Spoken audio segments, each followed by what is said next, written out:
salam sehat luar biasa. Jumpa lagi dengan channel YouTube Jamaluddin HWI CTMR.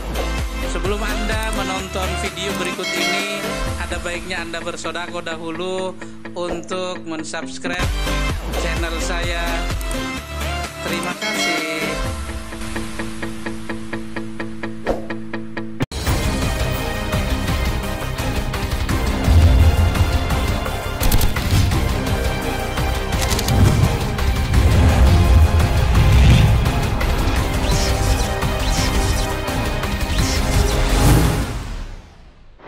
Assalamualaikum warahmatullahi wabarakatuh. Baik, bersama Waalaikumsalam. saya Andika, your amazing mentor di channel kesayangan Anda, Amazing Mentor.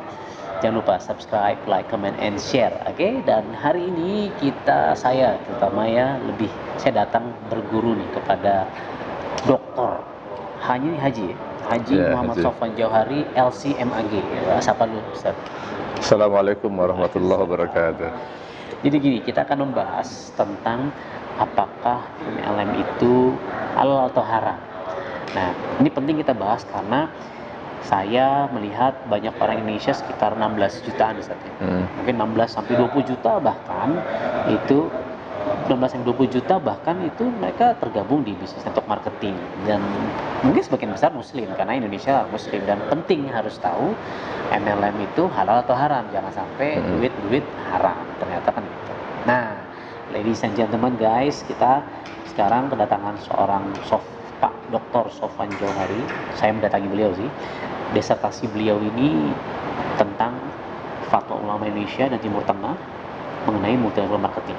Jadi ini disertasi doktor S3. Ya. S3 di UIN Jakarta. Di UIN Jakarta. Kenapa Pak Ustadz, saya panggil Ustadz aja ya. Kenapa Ustadz antum ngambil judul ini gitu? Oh gitu ya.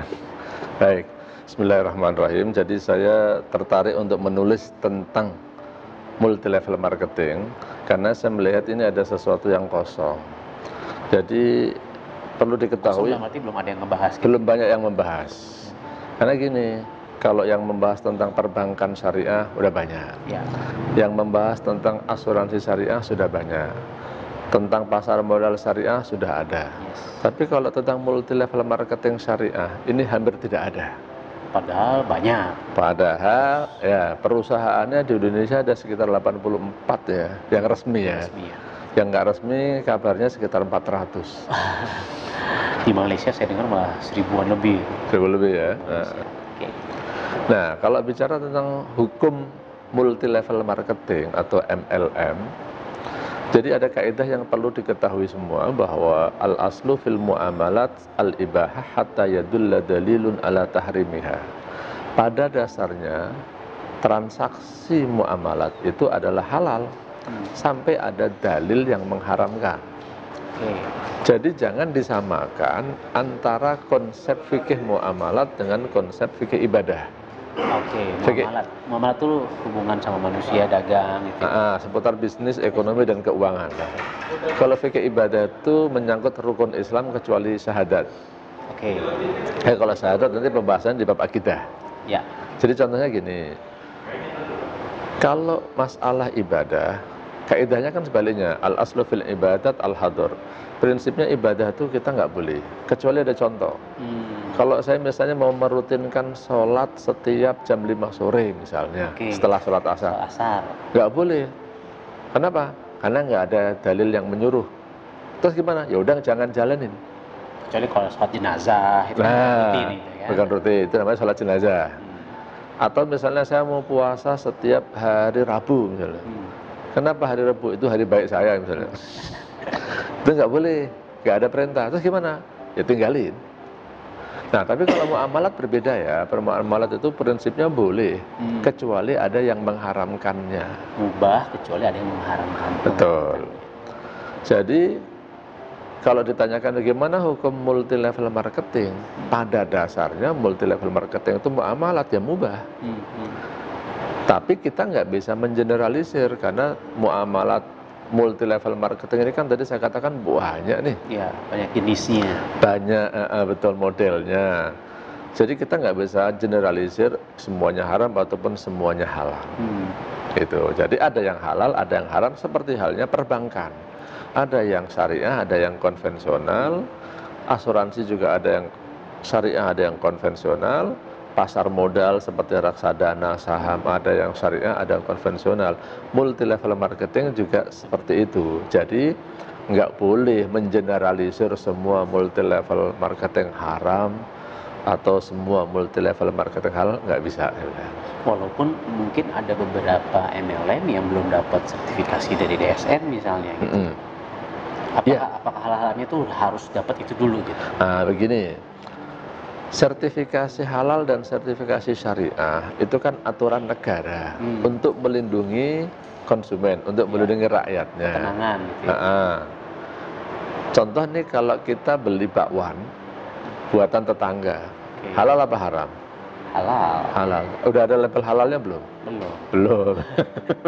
Nah, jadi yang tidak ada nikah siri nggak ke KUA gitu. Kalau nikah jangan ngomongin, saya nggak berani deh. Ada istri saya nonton sekarang. Jadi kalau yang tidak ada label halalnya bukan pasti haram. Tapi kalau ada label halalnya itu konsumen lebih terjamin. Nah, begitu pula dengan yang sudah ada label syariahnya atau belum. Tidak berarti pasti yang tidak ada label syariahnya haram. Tetapi yang ada label syariahnya itu lebih terjamin. Negara dalam hal ini berani menjamin.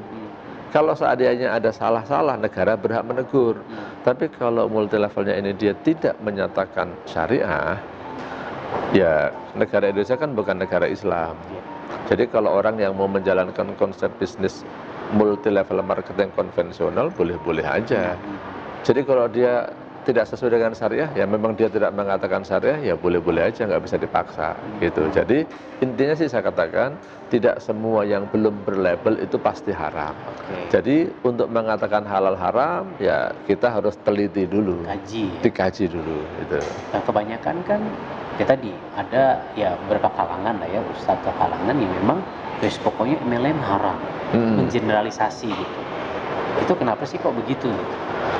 Mudah-mudahan sih ya, mudah-mudahan ini ketidaksengajaan ustadz itu, atau mudah-mudahan karena apa, saya mau ngomong bukan niat menjelekkan ustadz itu ya.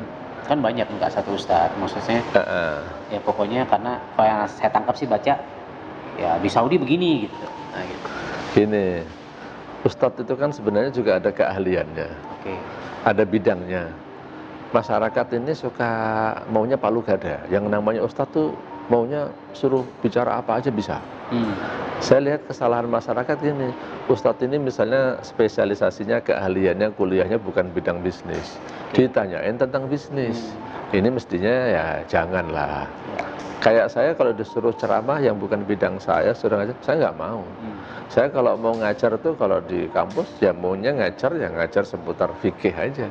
Karena keahlian saya fikih. Nah, saya lihat banyak ini ustadz yang bidang keahliannya bukan masalah fikih. Dia kalau ceramah, dakwah boleh lah. Tapi kalau udah bicara hukum, harusnya ya menyadarilah, koreksi saya ini ahli nggak dalam bidang ini. Kalau nggak, ya jangan. Sebab ada yang punya bahasa lain. Dulu ada mantan rektor UIN itu menyebutnya ini pelacuran intelektual. Gimana tuh Ustaz? Bahas pelacuran. Pelacuran intelektual itu orang yang ngomong bukan pada bidangnya, sehingga ya salah. Mungkin kalau Pak Andika ini kan dokter ya. Nah, bukan bidang saya juga itu. Oh gitu ya. jangan sampai terjadi malpraktek. Nah, itu jadi praktek-praktek yang nggak resmi itu mungkin itu. Ya. Itulah kira-kira. Jadi serahkanlah sebuah urusan ke ahlinya. Betul. Karena kalau enggak ya tinggal tunggu aja kesalahan-kesalahan. Betul. Kalau bahasa hadisnya kan idza wusidal amru ila ghairi ahlihi fantadiris sa'a. Kalau sesuatu diserahkan bukan pada bidangnya, ya tunggu kehancuran kiamat. Nah, saya juga melalui rekaman ini saya berharap para ustadz yang tidak ngerti tentang bisnis syariah, ya janganlah ngomong tentang bisnis syariah, ngomong tentang lain aja sesuai keahliannya, supaya tidak membingungkan masyarakat. Tetapi saya berharap, saya doakan mudah-mudahan kesalahan ustadz berbicara, ya namanya manusia memang tidak ada yang sempurna, mungkin salah berpendapat, ya mudah-mudahan itu diampuni oleh Allah lah. Tapi untuk berikutnya sih saya mengsarankan jangan berbicara yang tidak kita ketahui. Gitu. Nah, jadi sedikit tadi kan Ustadz bilang bahwa ya muamalah itu adalah mubah, boleh. Ketika ternyata apa namanya, ada yang Memfatwakan. halal atau haram, istilah katanya kita harus cari kenapa ini jadi haram, kenapa jadi halal, sehingga kontekstualnya di Indonesia seperti apa. Nah, kenapa akhirnya ada MLM yang halal atau yang haram, itu poin-poin itu seperti apa? Nah, oke, ini tadi bicara tentang disertasi saya, ini kan judulnya tentang fatwa ya. Masyarakat harus tahu bahwa fatwa itu adalah jawaban atas suatu pertanyaan. Jawaban atas sebuah pertanyaan. Yang mana pertanyaan itu didasarkan pada kasus yang terjadi. Ya. Sehingga fatwa yang di Saudi itu kan berdasarkan kasus yang terjadi di Saudi. Oke. Fatwa yang di Indonesia itu ya terjadi kasus di Indonesia. Betul. Fatwa itu bukan sama dengan syariat Islam itu sendiri. Oke. Kalau syariat itu kan ajaran-ajaran dari Islam, di Quran dan hadis. Tapi kalau fatwa itu jawaban atas pertanyaan. Jawaban atas pertanyaan. Nah, jadi jawaban pertanyaan-pertanyaan di Saudi tentang multi level marketing itu didasarkan pada kasus multi level yang ada di Saudi. Kalau yang di Indonesia, ya di Indonesia. Nah, persepsi orang tentang multi level marketing di Saudi dengan di Indonesia juga tidak sama ternyata. Nah, contoh kasusnya memang ulama-ulama Timur Tengah banyak yang mengharamkan. Tapi jelas di dalam fatwa itu disebutkan kasusnya. PT-nya misalnya disebutkan ada bisnis, ada hibatul jaziroh misalnya. Nah, perusahaan-perusahaan ini kalau di Indonesia, menurut aturan Indonesia, ini tidak dikategorikan sebagai multi level marketing loh. Money game. Nah, tapi ulama di sana memang menganggap money game, skema piramida, dan multi level marketing itu masih dianggap sesuatu hal yang sama. Karena belum ada aturan yang membedakan. Sehingga fatwa yang di sana benar nggak salah untuk kasus multi level marketing yang di sana. Nah, di Indonesia kita sudah ada fatwa yang diterbitkan oleh Dewan Syariah Nasional, fatwa nomor 75, yang disebut PLBS, penjualan langsung berjenjang syariah. PLBS, penjualan langsung berjenjang syariah. Ya. Dan istilahnya kan lembaga tertinggi yang kita kan taat ulil amri, soal fatwa kan DSN MUI artinya kan. Betul. Lembaga fatwa yang diakui oleh negara itu kan dari MUI. Ya. Nah, MUI itu punya dua lembaga fatwa, satu komisi fatwa, satu Dewan Syariah Nasional.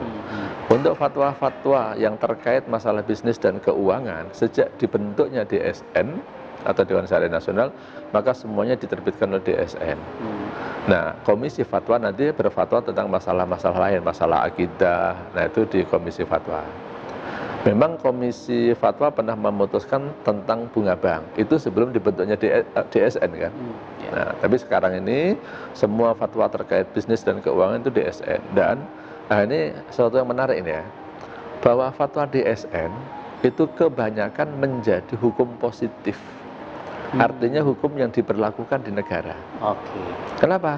Karena setelah difatwakan oleh DSN, nanti diadopsi oleh pemerintah dalam hal ini OJK atau Bursa Efek atau Bank Indonesia, dijadikanlah satu peraturan. Jadi mestinya kalau orang di Indonesia ini, walaupun banyak fatwa sana sini-sini, ya karena kita hidup di Indonesia, mestinya ta'atulil amri merujuk fatwanya kepada fatwa DSN. Yang mana DSN telah menjelaskan multi level marketing yang syariah itu ada, tapi harus mengikuti syarat dan ketentuan yang ada di dalam fatwa tersebut supaya halal. Karena nggak bisa disamakan kita dengan habis sholat asar nggak ada sholat sunnah yang rutin gitu kan. Ya sudah ya, jangan lakukan kalau itu gitu. Betul. Tapi kalau di Saudi atau di beberapa negara yang pelajari di Yaman, di Qatar gitu kan, yang dan di destinasi antum, ya kenapa mereka haram? Karena konsepnya adalah mubah awalnya, kita pelajari jangan sampai pada bisnis yang sama, jangan sampai jatuh ke haram gitu. Ya, jangan mengikuti pola multi level marketing yang di sana itu kan. Ikuti pola multi level marketing yang ditentukan syarat dan ketentuannya oleh DSN. Ini kalau kita mau di Indonesia supaya halal. Sebelum kita bahas ke poin-poin tersebut, Ustaz, kan dulu zaman Rasulullah nggak ada MLM. Bid'ah ini, ini gimana, Ustaz? Bagus. Ini saya mau keluarin sesuatu ini. Dari tadi belum keluar. Ini namanya apa ini? Fulus. Fulus. Duit. Yang kata orang bil fulus mulus, mafi fulus mampus gitu. Kalau ada fulus urusannya bisa mulus, nggak ada fulus mampus. Maaf itu canda aja ya. Jadi ini uang rupiah. Ya. Zaman Rasulullah udah ada belum? Belum ada. Belum ada. Kalau gitu kita transaksi pakai rupiah gimana? Bid'ah dong. Bukan bid'ah, bid'ah lebih ibadah ya katanya ya. Nggak ada tuntunannya. Gitu. Makanya kita harus bedakan urusan fikih muamalat dengan fikih ibadah. Kalau fikih muamalat ya, jangan bilang sedikit-sedikit nggak ada di zaman Nabi, jangan ada, salah itu. Kita harus berbisnis yang inovatif dan kreatif, menciptakan bisnis-bisnis yang baru sesuai dengan tuntutan zaman. Yang penting jangan melanggar batas-batas yang ditentukan oleh syariat Islam. Dalam hal ini apa? Jangan ada unsur maisir, gharar, riba. Asalkan kita bisa membentuk bisnis-bisnis baru yang terbebas dari unsur maisir, gharar, riba. Orang menyebutnya maghrib. Maghrib. Coba sedikit dijelaskan biar viewers kita tahu maisir itu apa. Maghrib artinya satu maisir. Maisir itu judi. Judi ya. Ini kalau dibahas judi panjang nih, tapi ciri-cirinya judi itu gini biasanya. Transaksinya belum jelas, hasilnya belum jelas. Kalau saya bayar, ini dapat apa nih? Tergantung nasib. Untung-untungan. Okay. Yang kedua, kalau ada yang untung, maka ada yang rugi. Kalau ada yang untung, ada yang rugi. Oke. Dari orang yang bertransaksi itu. Itu cirinya judi. Yang kedua, gharar. Gharar tuh nggak jelas. Atau nipu. Ya kalau nipu udah jelas nggak boleh lah. Yeah.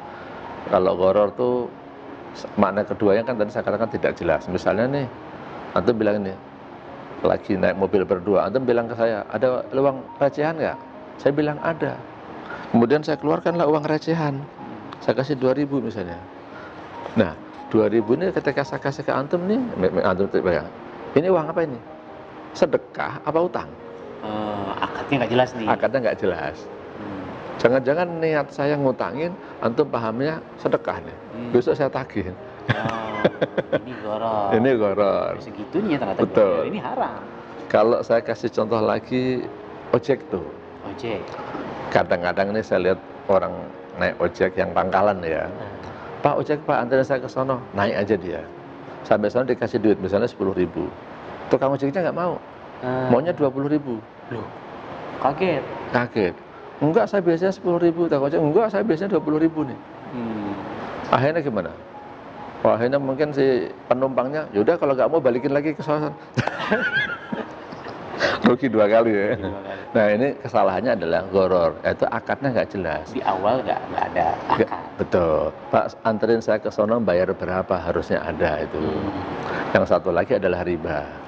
Nah riba ini masalah yang paling rumit ini, artinya perlu penjelasan yang panjang. Banyak masyarakat salah memahami riba itu artinya tambahan. Setiap tambahan riba. Saya katakan riba itu adalah tambahan yang tidak dibenarkan oleh syariat. Tambahan yang tidak dibenarkan oleh syariat.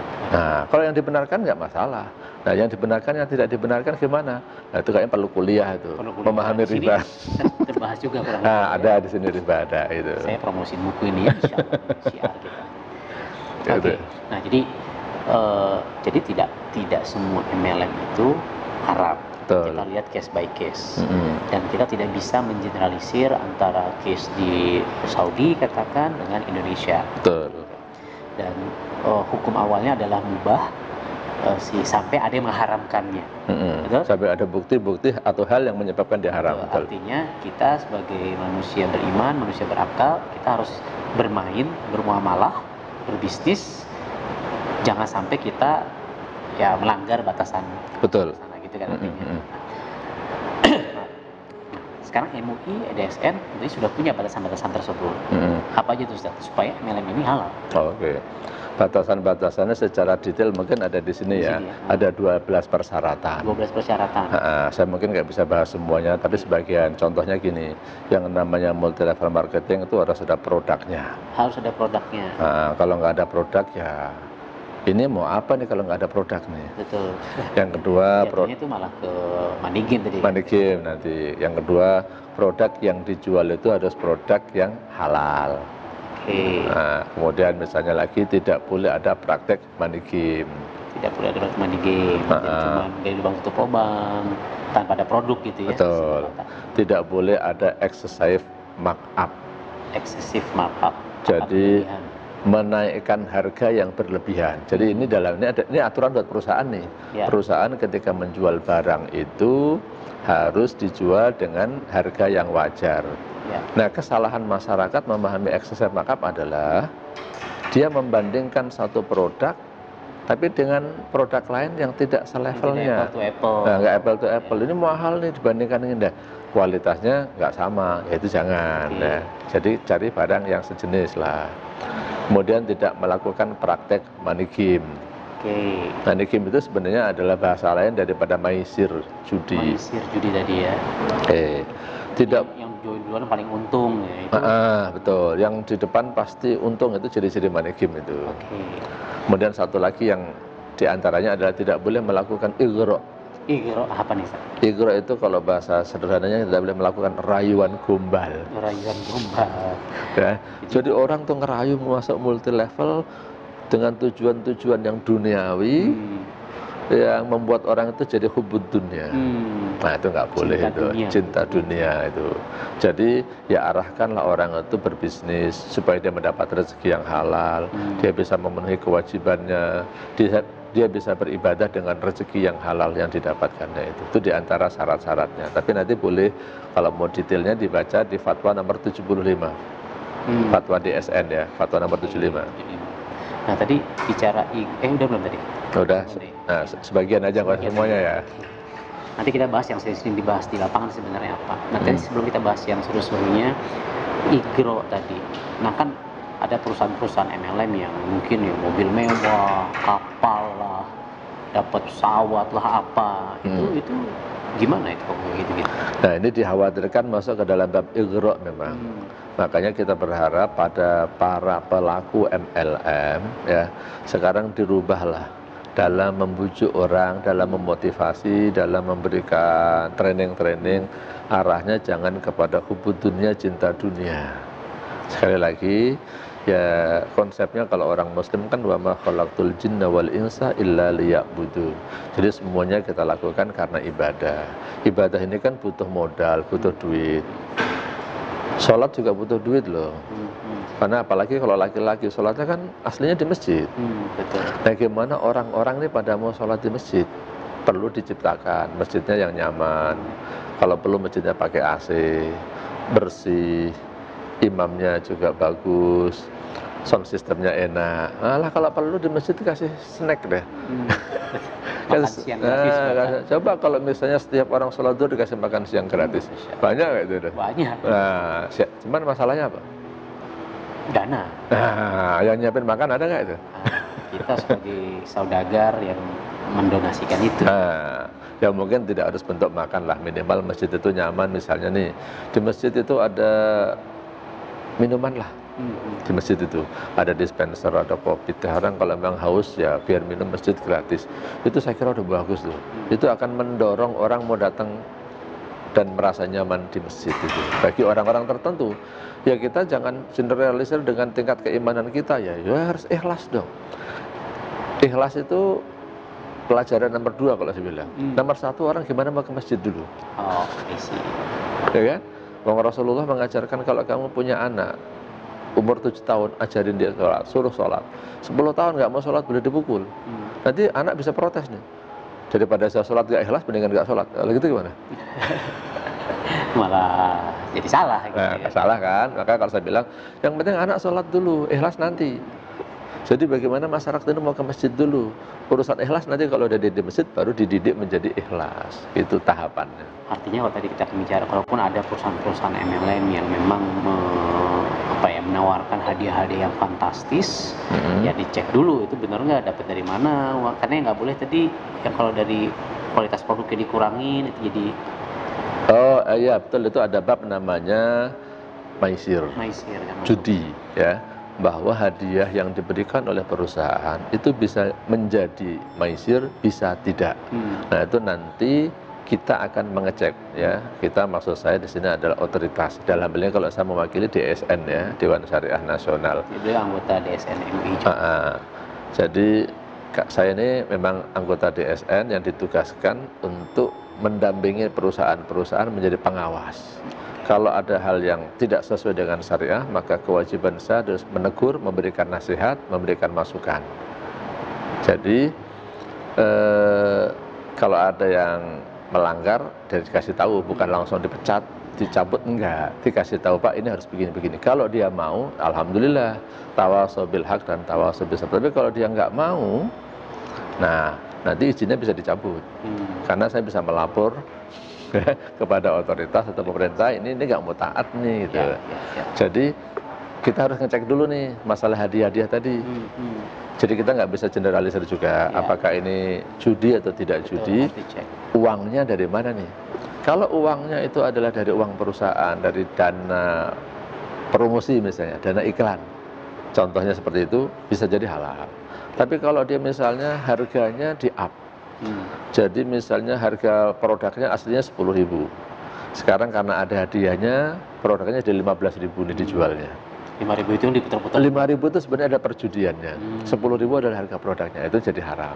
Nah, makanya kita harus cek nanti hadiahnya dari mana. Gitu. Atau bukan hanya, mungkin harganya tetap, tapi kualitas barangnya dikurangi. Nah, betul, itu juga sama, itu nggak boleh. Betul.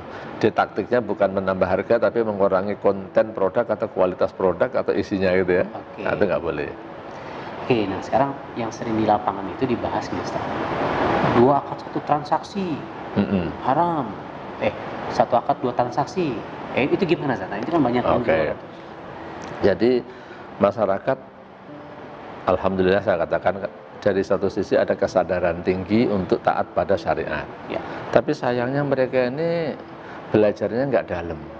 2 akad dalam 1 akad tuh yang dimaksud apa nih? Suka pada menafsirkan masing-masing. Nah, saya mau kasih contoh. Kalau saya punya anak, saya masukin ke pesantren. Setiap bulan saya disuruh bayar SPP 2 juta.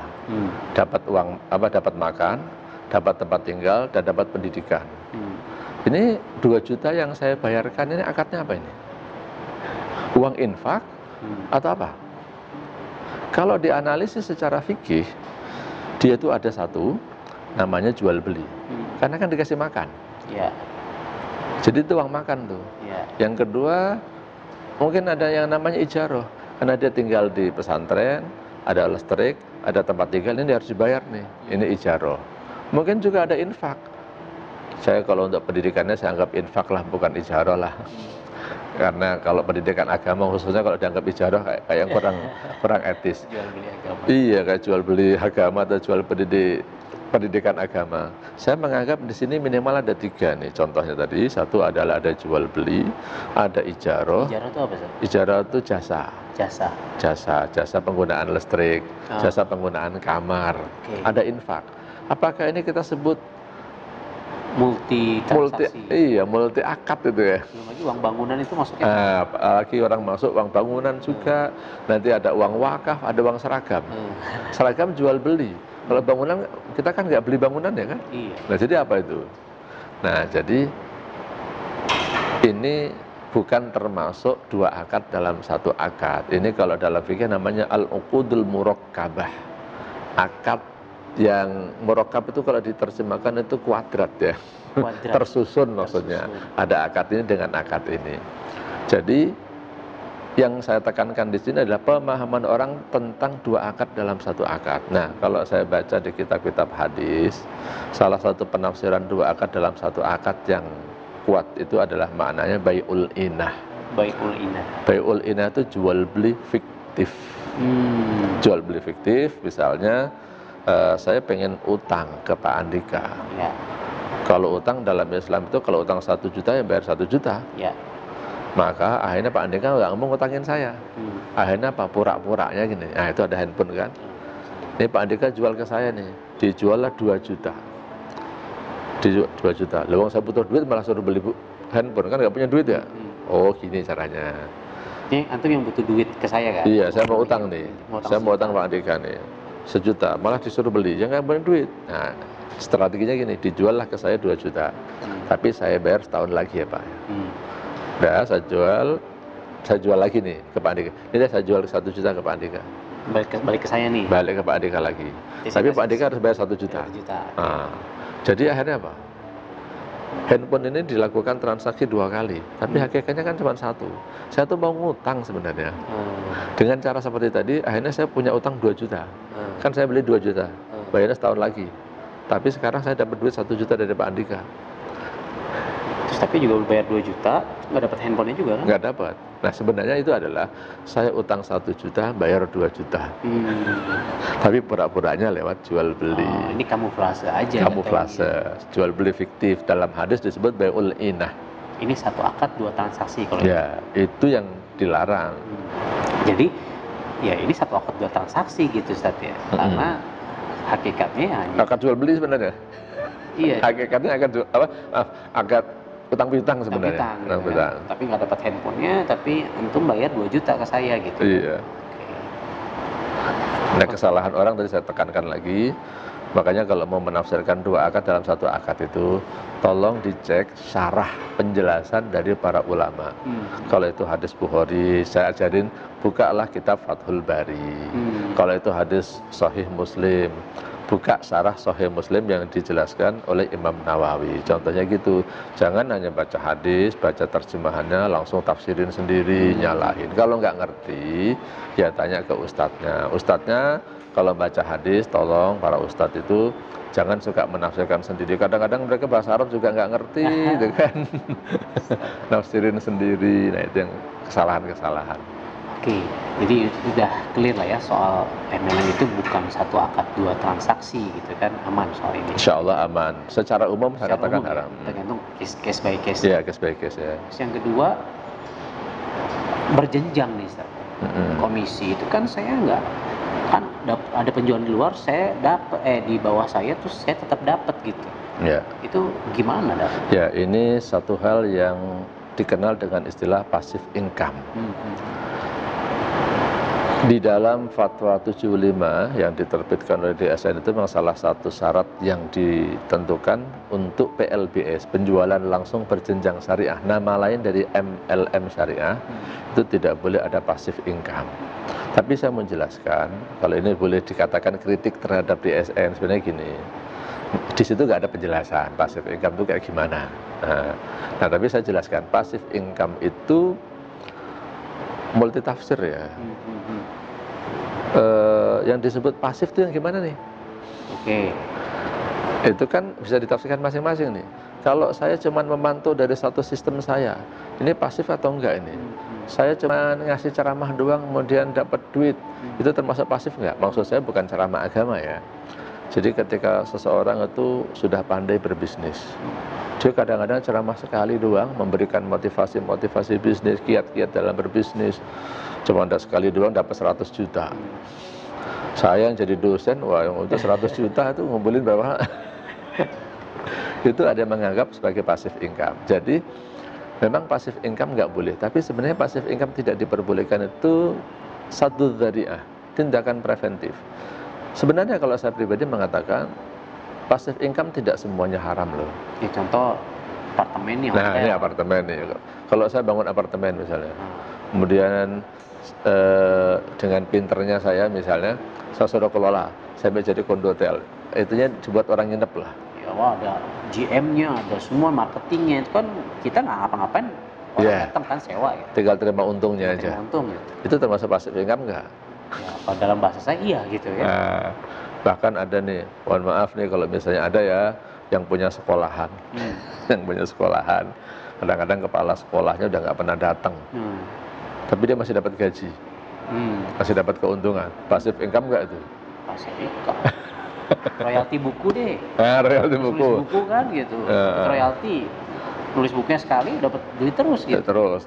Ini passive income bukan nih.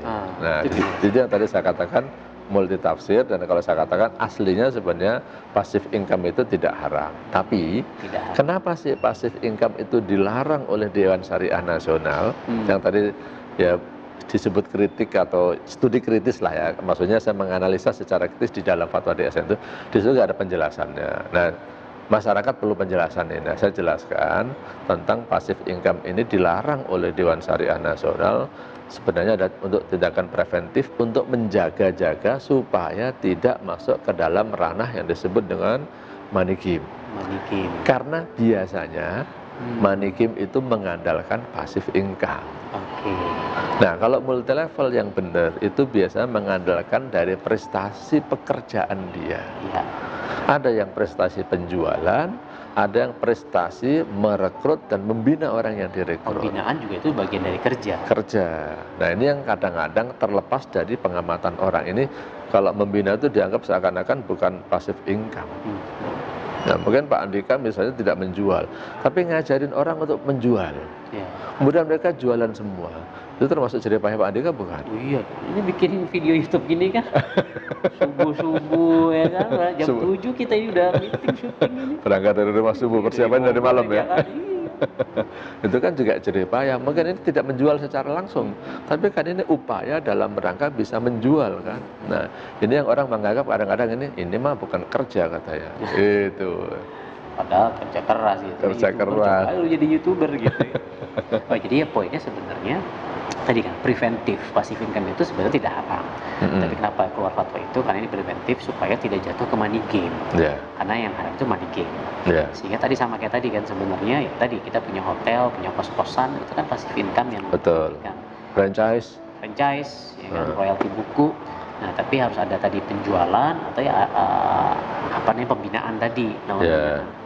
Sehingga ini buat para leader-leader MLM nih, apapun MLM-nya ya kalau Anda tidur doang gitu. Ya. Nah, itu kena dosa passive income tuh. Tapi kalau leadernya meninggal dunia gitu, kan bisa diwariskan memang. Kalau biasanya kan MLM tuh, itu gimana? Oke, itu sama dengan warisan ya. Warisan. Kalau saya punya harta banyak, kemudian saya mati, anak saya tiba-tiba dapat duit, passive income nggak ya? Oh, iya, ya memang sudah warisan ya kan. Nah, dalam konsep multi level itu kan dia kan membangun suatu bisnis, membangun suatu perusahaan nih. Kalau misalnya saya membangun suatu perusahaan, kemudian saya mati, perusahaan masih berjalan, ya kan memang anak-anak saya ahli warisnya masih dapat juga kan. Iya. Jangan dibilang itu passive income, itulah dalam tanda kutip prestasi saya dalam mendirikan sebuah perusahaan. Yang namanya prestasi itu tidak harus kerja keras, tapi kadang-kadang kerja cerdas. Cakep. Iya. Ya, karena banyak orang yang tidak melihat proses kita membangun apartemen ini, udah jadi, enak banget loh, ongkang-ongkang kaki dapat duit gitu. Nah, kan. iya, kadang-kadang orang gitu, lihat sudah jadinya, nggak lihat prosesnya kan. Iya, oke. Jadi coba saya simpulkan ya Ustaz. Jadi sebenarnya ya MLM itu bisa halal bisa haram. Betul. Tergantung ya kan. Tapi karena kita hidup di Indonesia, kita lihat case by case, jangan mengeneralisasi. Karena hukum awalnya mubah tadi Ustaz. Betul. Mubah. Sampai ada yang mengharamkan atau yang memang berbahaya, kita jangan sampai ke sana, cari cara main yang aman seperti apa. Betul. Detailnya di sini 12 poin dari MUI ya, fatwa nomor 75 ya. 75. Terus tadi sudah clear bahwa biasanya yang di luar sana itu yang paling banyak sih satu akad 2 transaksi itu aman, artinya sebenarnya tidak termasuk ke dalam definisi itu.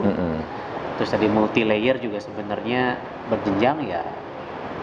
Kalau yang saya tangkap itu aman karena kan itu terserah perusahaan kan sebenarnya. Iya, jerih payah itu sistem kan sebenarnya kan. Sistem. You jual produk, ya terserah saya mau bagi komisinya ke perusahaan gitu, gitu ya. Betul. Kalau namanya ujroh, upah ataupun jual, ujroh dengan jual itu sama-sama upah ya. Tapi kalau ujroh itu adalah ujroh yang didasarkan pada orientasi pekerjaan atau prosesnya. Tapi kalau jual itu ujroh yang didasarkan atas orientasi hasil. Jadi kalau contohnya begini deh, kayak karyawan tetap. Karyawan tetap itu ujroh itu. Pokoknya kamu datang dari jam 8 sampai jam 5 sore gajinya sekian. Perusahaan rugi tetap dapat gaji kan. Tapi ada konsultan atau freelance yang datang nggak apa-apa. Yang penting nanti kalau ada perlu kamu datang ke sini. Kalau saya tanya aja, kalau nggak ada pertanyaan, nggak ada konsultasinya ya. Kadang-kadang dia nggak kerja, gaji tetap kan. Iya. Kadang-kadang ada yang kalau ada konsultasi dibayar, kalau nggak ada nggak dibayar. Nah itu kan sebenarnya tergantung pada kebutuhan orang masing-masing, mau pakai ijarah atau mau pakai jual. Kalau jual itu sih kalau zaman dulu di kitab-kitab fikih, contohnya gini nih, saya punya sapi hilang. Siapa yang bisa menemukan sapi saya, nanti akan saya kasih hadiah misalnya 5 juta. Sayembara. Sayembara, betul. Ada orang yang dia capek-capek nyari sapi itu di mana? Keluar duit tuh, Keluar duit. sewa mobil, ya kan? Sewa detektif misalnya. Mungkin udah 3 hari sampai 7 hari nggak ketemu sapinya, ya nggak dapat. Nggak dapet. Tapi ada orang misalnya bangun tidur, tahu-tahu sapinya nongkrong di depan rumah dia, dipegang lah, kasihkan ke yang punya, dapat tuh 5 juta. Padahal usahanya nggak sebesar yang tadi sampai sewa mobil dan seterusnya. Nah, orang pertama nggak dapat apa-apa, udah kerja kan? Udah. Yang kedua kerjanya dikit tapi dapatnya banyak. Nah ini namanya jual nih, akadnya namanya jualah. Nah ini yang orang suka nggak tahu tentang jualah. Makanya nanti saya sarankan buat para pelaku multi level belajar tuh tentang jualah. Bisa jualah, bisa jialah ya. Jadi artinya dalam kitab fikih kadang-kadang disebut dengan jualah atau jialah. Itu di fikih. Jadi ya intinya aman. Insya Allah aman. Ya. Karena yang saya pahami juga, karena kan saya ini sudah konsul lah ke banyak ustadz-ustadz gitu ya. Dan satu kenapa saya akhirnya bikin video sama ustadz, maksudnya saya konsul banyak dengan ahli ekonomi syariah. Yang saya senang adalah ustadz memang secara ilmiah meneliti sehingga bisa dipertanggungjawabkan juga secara ilmiah kan. Insya Allah begitu. Bukan hanya ikut-ikutan. Kata ustadz ini haram, ini halal gitu. Karena untuk jadi disertasi doktor untuk dikatakan lulus tuh ujiannya 7 kali itu. Waduh, kebayang saya skripsi aja pusing gitu. 7 kali ujian itu di hadapan 6 profesor. Ujian terakhir tuh 7 ya. 7 penguji itu. Artinya bukan ngecap, bukan faktor subjektivitas saya, tapi ini saya berdasarkan penelitian, melihat pada fakta, melihat kepada dalil, kemudian saya paparkan. Yang kesimpulannya, yang nggak boleh digeneralisir bahwa multi level itu halal atau haram. Masyarakat perlu tahu nih, sekarang ini kan ada bank syariah, ada bank konvensional, ada asuransi syariah, ada asuransi konvensional. Perlu tahu juga nih, ada multi level marketing syariah, ada multi level marketing yang konvensional. Artinya ada yang syariah, ada yang non syariah. Janganlah menyamakan antara yang syariah dengan yang non syariah. Gitu. Alhamdulillah, ini saya buka pas halaman tentang jualah gitu, ijarah jualah pas ya. Dan menarik, ini setiap halaman itu udah ada diambil dari mana ya, disertasi ya. Ada catatan kakinya harus itu. Semua lengkap, jadi highly recommended books. Nanti lihat di deskripsi ya belinya di mana gitu. Lumayan ya. Kita siarkan dakwah ini. Oke, nah jadi ya intinya aman sih sebenarnya. Insya Allah aman multi levelnya. Kesimpulan Ustaz mungkin buat teman-teman yang lain. Kesimpulan yang pertama, jangan suka mengeneralisir perkara. Jangan suka mengeneralisir hukum. Lihat kasus per kasus. Yang kedua, kalau masalah fatwa, jangan suka mengimpor fatwa mentah-mentah. Karena fatwa itu harus dilihat daripada case-nya. Fatwa yang di Saudi, insya Allah benar di Saudi, tapi belum selamanya itu benar untuk di Indonesia. Emang kebetulan yang dipelajari di sana ya money game gitu kan, kasusnya yang ada money game. Makanya kalau dalam madhab Syafi'i ada qaul qadim, qaul jadid, pendapat lama dan pendapat baru. Jadi pendapat lama itu yang difatwakan di mana, pendapat baru yang difatwakan di mana. Jadi jangan disamakan. Karena kasusnya berbeda. Intinya di sisi kasus yang berbeda. Jadi penekanan saya, tolong para ustadz untuk mengimpor fatwa, ya, jangan mentah-mentah. Untuk menjadi referensi, fatwa itu menjadi referensi, itu satu hal yang sangat positif. Tapi kasusnya harus dilihat. Kasus yang di sana dengan kasus ini sama atau tidak. Itu kira-kira pesan penting buat para ustadz itu malah. Itu buat para ustadz. Nah, kalau buat para pelaku network marketernya nih Ustadz, apa pesan Ustadz? Pesan saya, para pelaku bisnis supaya belajar tentang fatwa DSN. Supaya saya lampirkan ya di belakangnya, coba pelajari 12 itu ya. Betul, 12 persyaratan. Setelah ini nanti ada tulisannya. Fatwa 75. Nah, khusus untuk MLM yang bergerak di dalam bidang umroh atau jasa, nanti ada fatwa tambahan, fatwa nomor 83. Fatwa 83 itu tambahan. Tetapi saat ini DSN melakukan moratorium. Jadi tidak mensertifikasi MLM di bidang jasa umroh. Tidak mensertifikasi MLM di bidang jasa umroh. Nah, jadi kalau ada orang mengklaim hari ini, ya, ini bulan Juli 2019, kalau ada yang mengatakan saya punya sertifikat syariah dalam bidang MLM jasa umroh, maka dipastikan 99,9% itu tidak asli. Itu tidak asli. Yang dapat sertifikat syariahnya mungkin umrohnya, bukan multi level marketingnya. Produknya bukan. Ya, karena sudah di moratorium.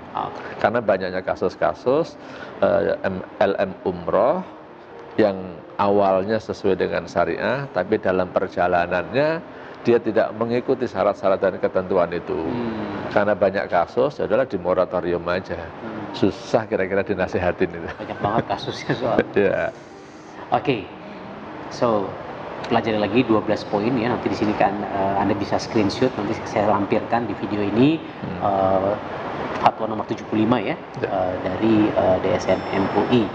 Dan paling mungkin buat para tadi yang saya coba simpulkan juga buat para network marketernya, jangan igro tadi ya. Ya, jangan igro. Jangan merayu-rayu, gombal, melebihkan, memberikan janji-janji surga yang sebenarnya tadi dapat ini tapi harganya juga sebenarnya nggak sekian, atau dapat mobil DP-nya doang. DP-nya doang, sisanya suruh nyicil. Cicilannya suruh bayar sendiri. Gitu. Nah, itu harus dipastikan ke perusahaannya. Apakah memang dari akadnya sudah jelas? Kalau memang ternyata dari awal dapat DP-nya doang dikasih dari awal sih sebenarnya aman kok kayak gitu. Iya. Jadi dari awalnya harus sudah tahu betul, gitu betul. ya. Jadi cek sekarang buat Anda pelaku network marketer, cek ke perusahaannya, marketing plan-nya, jika ada janji-janji hadiah mobil kah, pesawat kah, apapun itu gitu, handphone kah, whatever it is, dapat dari mana, hitung-hitungannya seperti apa, supaya kita semua clear. Betul. Tidak ada dusta di antara kita. Mantap. Sip, insya Allah mungkin video ini bisa mention lagi teman-teman yang mencari maisyahnya dari dunia network marketing. Ya.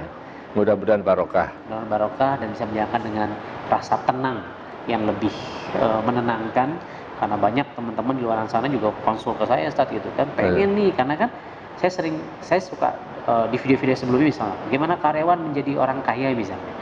Ya salah satunya selain investasi di situ, salah satunya paling mudah adalah network marketing gitu. Betul, ya. betul. Karena modalnya relatif kecil, ada yang membina, ada yang membantu, ada komunitasnya. Tapi tadi mereka banyak bertanya-tanya. Tapi alhamdulillah hari ini insyaallah clear. Insyaallah. Jazakallah khair. Wa iyyakum. Mudah-mudahan ini jadi amal jariah kita semua. Stay tune terus, saksikan terus video-video saya di channel Amazing Mentor. Viralkan video ini, share supaya banyak teman-teman dapat informasi yang menarik dari ahlinya ahli MLM secara syariah ya, Dr. Haji Muhammad Sofwan Jauhari LC-MAG. LC-nya dari mana, Ustaz? LC dari Libya. Libya, Masya Allah. Saya Andika dan Dr. Sofwan Jauhari. Sofwan Jauhari undur diri. Stay tune terus, subscribe, like, comment, and share. Assalamualaikum warahmatullahi wabarakatuh. Waalaikumsalam warahmatullahi wabarakatuh.